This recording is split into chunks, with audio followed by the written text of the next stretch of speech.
Hello and welcome. Today we're going to look at neural ordinary differential equations by Rick Chen, Yulia Rubinova, Jesse Betancourt, and David Devenot. So this has been quite an interesting kind of paper to see because it's a bit special. We're going to go over parts of it, not the full paper, just kind of the important parts because the paper is quite packed, and I'd rather explain it in parts and kind of get the gist of it.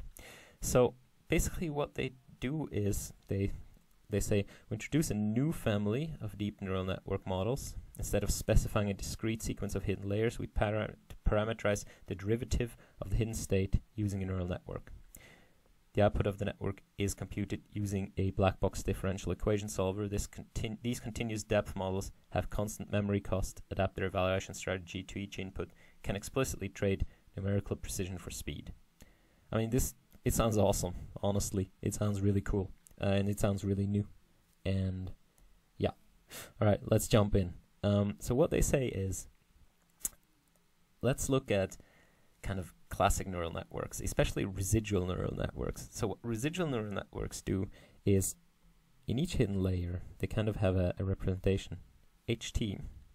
That's kind of their hidden representation at layer T. And what they do is they then add something. So if you don't know, a recurrent neural network is where you have, let's say this is your hidden state, HT, and in a classic neural network you would just have a weight matrix here, blah blah blah blah. You do a matrix multiplication to get HT plus 1. So to get the next kind of the next hidden state, you do a matrix multiplication by a big weight matrix here, W, right? In a residual neural network, what you do is you have this weight matrix W, you multiply it to get delta HT plus 1, and you take HT and you add the two, right? You add HT and delta HT plus 1 to arrive at HT plus 1. So that's a residual network. It basically doesn't learn the transformation to the next layer, but it learns how is the next representation different from this representation, right? So what do I need to add to this representation to get to the next representation? Which is, it's reasoned that for deep networks, since each layer only does a little bit of transformation, we should basically bias it towards keeping the representation the same and just kind of changing it a little bit. So this, the inherent bias is the identity transform. Right, so that's a residual network. This here is characterized by f of kind of theta and an ht. So this is kind of this is what we called delta h. It's now called f. So this f would be the kind of neural network layer, and the theta would be the parameters of it, so the weight matrix in our case. They say, okay, what if you do many of those, right? So they say basically what this is kind of a time process, right? It's kind of, you have a state and the next state and the next state, and you always learn how to go to the next state, to the next state, and so on. What if you go very deep, and what if you look at this as a time process and kind of make these steps very small, right? Make these super small. And basically, what if you have many, infinitely many layers, right? And say, well, okay, this then becomes a dynamic process, basically an ordinary differential equation, where I say, okay, my time is now continuous, and I look at it as a linearization, as a local linearization, basically, and I say, okay, I basically specify how to get from this time to the next instance of time, the next infinitesimally small instance of time, by specifying this f.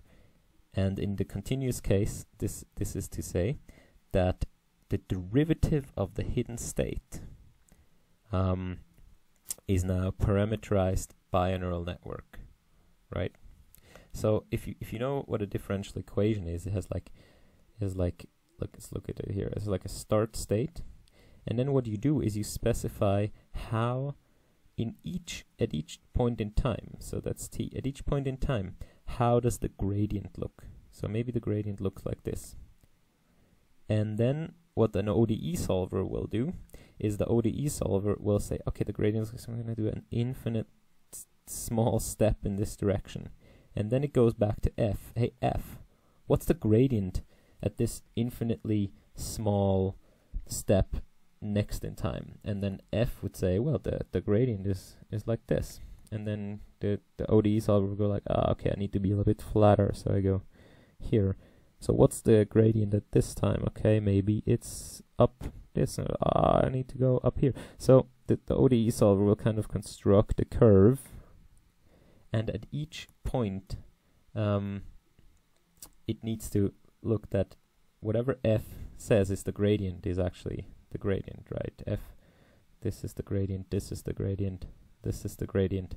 So that's kind of how an ODE works, and they say, okay, you can actually look at residual networks here as being a discrete time analog to such an ODE. So what we want to do is actually we want to specify, we want to actually, and this is the crazy part, right? Or the cool part, is we want to do this for neural networks. Basically, we simply specify an ODE, and the start state here, the start state is, let's say, if you want to build an MNIST classifier, it's our image, right? The start state is our MNIST image, and we're simply training a neural network such that the equation, if you solve it, the curve at the end will arrive at the correct class. I mean, I'm skipping a few parts here about dimensionalities and so on, right? Because you need to keep in the same dimension. But in essence, they say here we start out with our input, and we train the neural network to give us the correct gradients, the correct derivatives of this curve at each point in time, such that when you solve the ODE, at the end point, you are going to be at the correct label. So this is the input to your task, basically, and this is the output, right? But instead of having a neural network go from input to output, you have a neural network that parameterizes how you go from each step in time to the next one. What's the gradient at each point in time? That's the kind of gist of it, and that's kind of really cool. It's a really new approach. All right, so they give various advantages of this, and so here is this demonstrated again, right? You are here. This is your input, and you want to go to the output, and then the loss that you specify, it can depend on kind of either on the output, as in like an image classifier, or it can depend on intermediate states. It's kept general, right? So the way they go about it is they say, well, okay, but so the neural network now specifies how to get from one step to the next, right? Here. And the neural network has parameters, right? So we need to train this neural network such that the correct output is given to some input, right? We actually need to train it, so we need to somehow way to train these parameters theta. And they say, okay, we do gradient descent on theta, like in a classic neural network. But now we need, it's not so easy, right? It's not one pass through this function. It's like infinitely many passes through this function until you arrive here. And then if you basically need to somehow get a gradient with respect to these parameters here. So they say this again, the loss of this is the loss of the end state, right? Is the loss of the start state plus the integral over time of this is derivative, which is basically this curve. And the curve is given by an ODE solver. where we input all these things. So we need gradients with respect to that. How do we do that? And they give a way here of saying, okay, we could either kind of backpropagate through the ODE solver, but that would, depend on the ODE solver and so on. But there's another method. There's what's called the we need the what's called the adjoint. So this is reverse mode differentiation of an ODE solution. The adjoint sensitivity method solves an augmented ODE backwards in time. So basically what you need to do is you forward propagate, you come here, right? And then what you can do is you can solve a second ODE, so you can generate a second curve here, this one, and don't worry about these little jumps here. You can solve the second curve, and the second curve, together with the first and the second curve, you can then compute the gradients you need, right? So the second curve is basically simply something like the application of the chain rule to the continuous domain,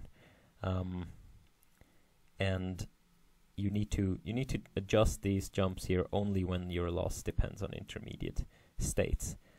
This is kind of the offset caused by including or not including the loss. So let's dive a bit further into this adjoint state. What's the red curve? The red curve is called A. And what's A? A is a curve, and this is the differential equation for it. Again, we specify the curve A by specifying its start state and its derivative. And from its start state and its derivative at each time, the ODE solver is able to construct the curve entirely. So AT, it says here, is del L to del ZT. This means how does the loss depend on this ZT, on the hidden state, right? How does the loss depend on the hidden state at time t? So it doesn't even have to be any of these points here. How does the loss depend on this hidden state here? And in order to find that out, you would need to develop the curve until here, right? And then calculate the loss and then backpropagate through here. But you can do this by calculating this adjoint thing. So as you can see, here is a demonstration, it's an example, right? So the start state here is simply given by the loss. How does the loss of this state, how does the loss depend on this state? Well, simply by plugging it into the loss equation, right? So your losses might be a cross entropy loss or something. How does the loss depend on this state here? Well, we go from this state that we already know, and we know how in reverse time, so backwards in time, this sensitivity of the loss develops. So we go and we develop this curve until here, and we say, aha, this point influences this loss in this much, basically, right?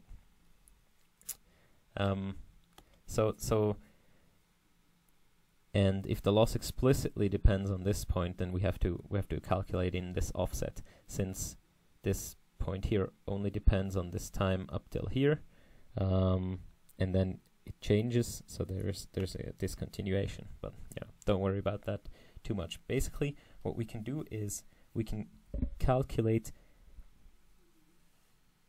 the curve in a forward pass, the curve and the loss in the forward pass.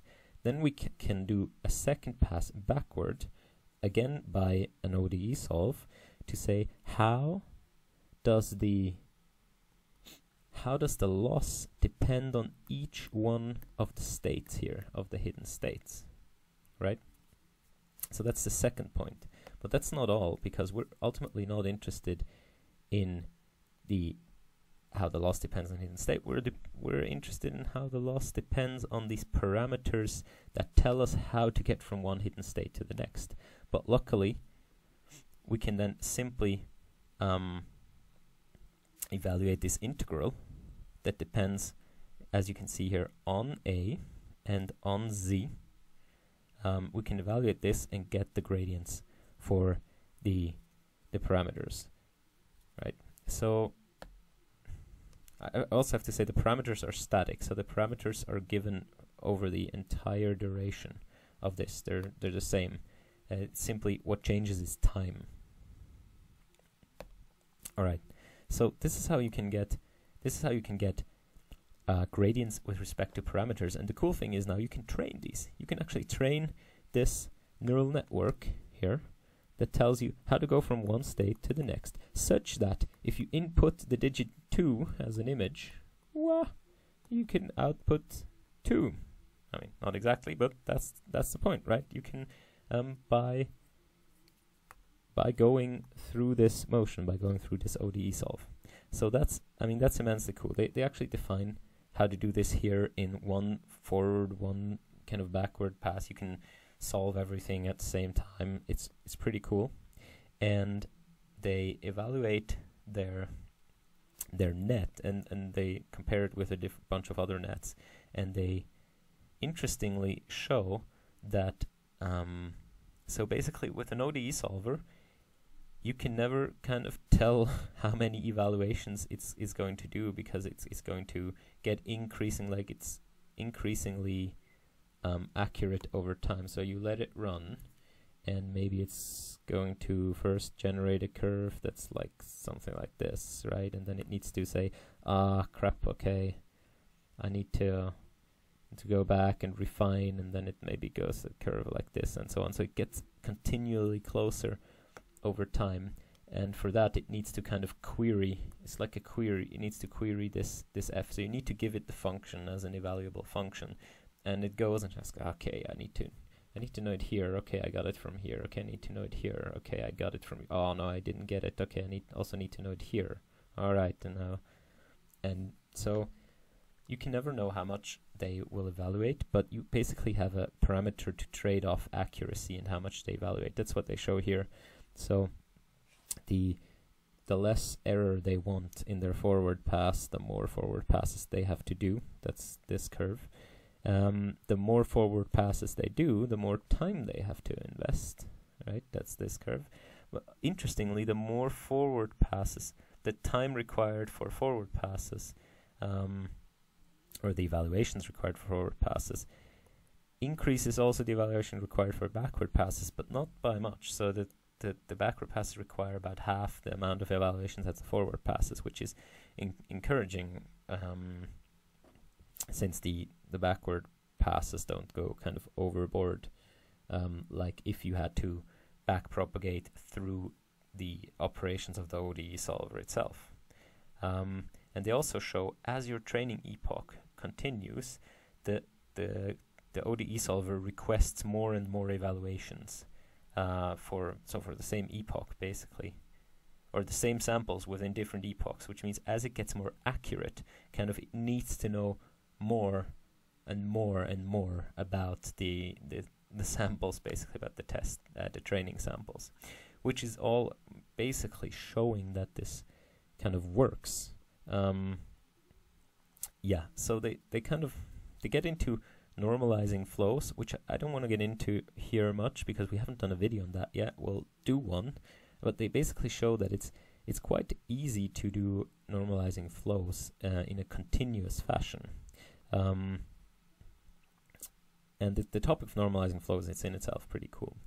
What they do at the end is they say, okay, what we can now do is we can actually take sequential data. So now we've just talked about, let's input one data point and get out, let's say, a label or something. We can actually do sequential data, and let's, for example, have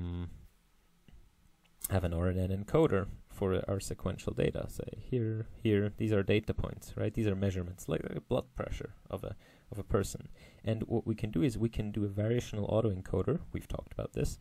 We can have an RNN encoder, parameterize a distribution, and then as a decoder have this ODE neural network.